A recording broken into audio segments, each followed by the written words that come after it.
حضرت انس بن مالک کہتے ہیں میں حضور کا خادم ہوں، میری اماں خدمت کے لیے چھوڑ کے گئی، پر حضور جب بھی مجھے بلاتے کہتے یا بنیا، او میرے پیارے بیٹے۔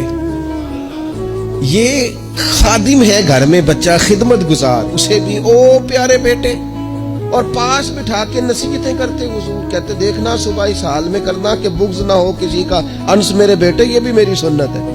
حضرت ام خالد رضی اللہ تعالیٰ عنہ کہتی میں چھوٹی سی تھی، میں نے زرد رنگ کی قمیض پہنی تھی، میرے ابا جی مجھے حضور کے پاس لے گئے، کہتی کوئی عجیب ہی نور والا ماحول تھا، میں پہنچ گئی تو حضور میرا کرتا دیکھ کے نا تو کہنے لگے کتنی پیاری لگ رہی ہے بیٹی، کہتی میں حضور کی مہر نبوت سے کھیلنے لگی، میرے ابا جی مجھے کہنے لگے ادھر ہٹ، یہ کیا کر رہی ہے؟ تو حضور فرمانے لگے ٹھہر جانا، بچے تو بچے ہی ہوتے ہیں، اسے کھیلنے دے۔ میں کھیلتی رہی اور حضور مجھے دعائیں دیتے رہے۔ کہا اللہ کرے تو یہ کپڑا پرانا کرے، کیا مطلب کہ اللہ کرے تیری عمر دراز ہو، اللہ تجھے بیٹا لمبی عمر عطا کرے۔